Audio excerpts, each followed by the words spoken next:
This is Metra. I come from Badakhshan. It's a province in northeast of Afghanistan. It's a tranquil paradise of charming villages, snowy peaks, green meadows, and stunning waterfalls and rivers. However, our life is not as beautiful as our landscape. We are one of the places with highest rate of maternal and infant mortality rate in the world. High poverty means we have thousands of malnourished and unhealthy children. And we lost a lot of things during years of war. And one of the big losses was culture of reading and writing. But I was privileged enough to be raised in a family to have access to books. During years of war, there was no culture of writing. So I was reading the books that was from my aunts and my mother in my grandfather's house.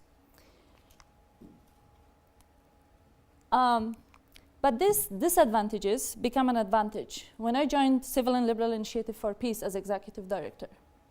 Because I knew what does it mean when you create a policy that is not integrated and does not address local people. There is a very large gap between the beneficiaries and implementers. And that's why after 16 and almost 17 years of international community presence in Afghanistan and spending millions of dollars, we have not been able to achieve what we want to achieve.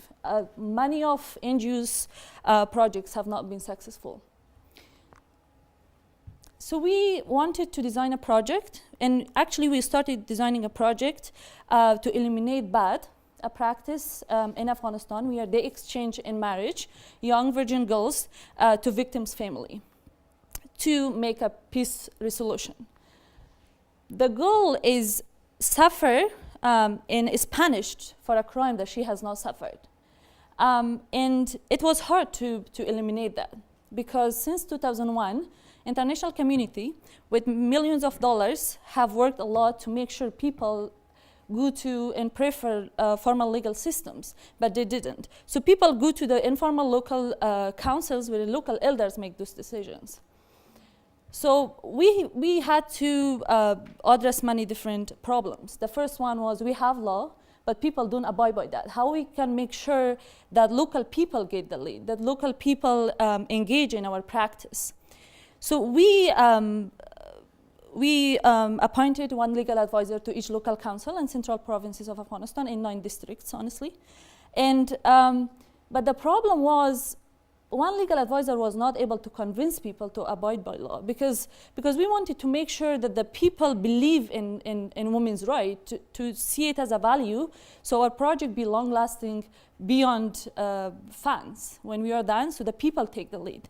So, and the only way was educating in awareness among those local elders, but the problem was local elders in local areas of Afghanistan are not educated. So what we did, we approached youth. And she is one of the girls who escaped her house because she was given to bad, and then you see how much violence she went through. So we established youth resource centers.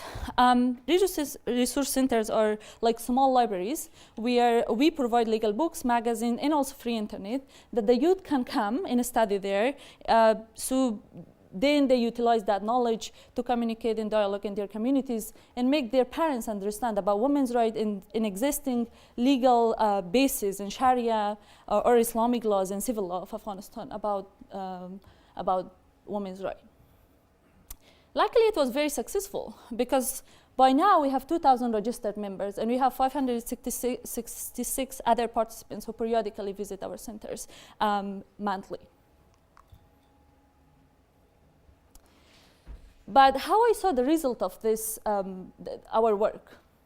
So 1.5 years after I became the global ambassador for youth at school, and we initiated the App for School petition that later became the biggest petition in history of the world because we collected 10 million petitions from around the world. And our volunteers collected 1 million of that. So in Afghanistan, people do not have access to internet, so I couldn't expect them to sign the online petition. I started traveling to provinces to collect the petition, the signature from the people. And then the astonishing thing was I collected 500 signatures from local elders from those central provinces that we had implemented our project and we have our resource centers. But what amazed me was not only these local people signing our petition, but they agreed and allowed me to take their picture with those postcards we had that portrays women's independence. In local areas, it's even not common for a man to walk on the streets with a woman without burqa. And then they allowed me to publish it publicly and internationally. And luckily, we had Shakira to turn in our petition to United Nations General Assembly. And I am so proud that announced education is at the heart of one of the Sustainable Development Goals now. So you see how education changed that. And then it can be the story of any village in Afghanistan and any village in your countries. If we all make sure that we provide our youth, who are the future leaders and decision makers, with good and quality education. Thank you.